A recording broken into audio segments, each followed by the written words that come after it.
अस्सलामुअलैकुम, welcome back to my channel AS cooking diary. उम्मीद करती हूँ सब खैरियत से होंगे। आज मैं बना रही हूँ बीफ स्टेक्स, जिसके लिए बीफ के थिक पीसीज मैंने ले लिए इस तरह के।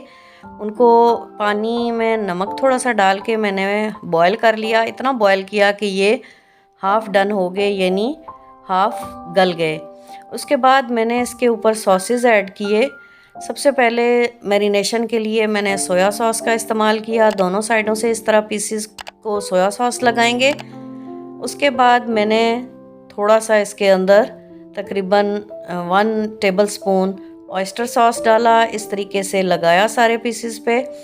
उसके बाद बारबेक्यू सॉस ऐड करेंगे, जिससे हमारे स्टेक्स का जो है ना वो फ्लेवर बहुत अच्छा एनहांस हो जाएगा। फिर उसके बाद मैंने इसके ऊपर थोड़ा सा नमक डाला, थोड़ी सी ब्लैक पेपर, और इसको हाफ़ आवर के लिए मैरिनेशन के लिए मैंने साइड पे रख दिया।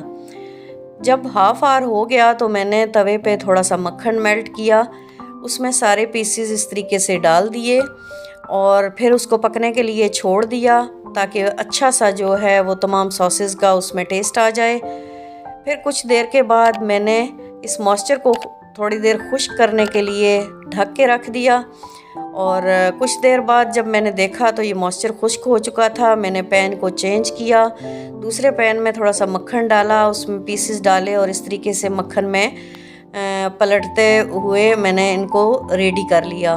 चिमटे की मदद से साइडों से भी मैंने इनको यूँ रख के पकाया, और जब इनका कलर गोल्डन हो गया तो मैंने इनको निकाल के साइड पे रख दिया।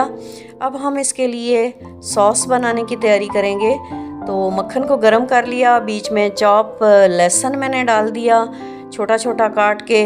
इसको थोड़ी देर के लिए भूनेंगे। जब थोड़ा सा ये भुन जाएगा तो इसमें मैदा 2 टेबलस्पून डाल दूंगी।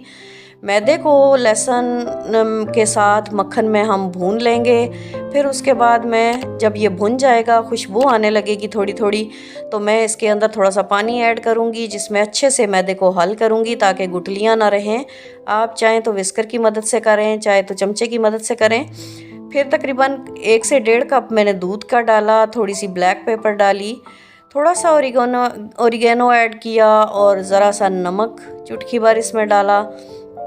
बारबेक्यू सॉस डालते हुए मैंने इसको पका लिया। तकरीबन 3 से 4 मिनट लगे होंगे तो हमारा सॉस बन के रेडी हो गया। इस तरह की थिकनेस होनी चाहिए सॉस में।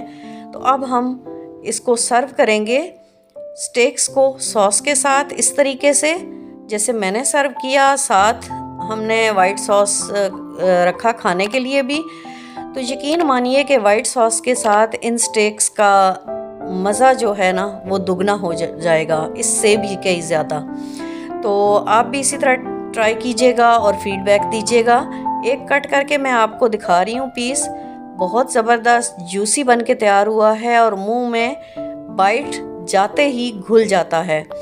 तो अगर मेरी आज की वीडियो पसंद आई हो तो आप इसको लाइक कीजिएगा, शेयर कीजिएगा और मेरे चैनल को ज़रूर सब्सक्राइब कीजिएगा। मिलते हैं नेक्स्ट वीडियो में, तब तक अल्लाह हाफ़िज़। अपना बहुत सा ख्याल रखिएगा।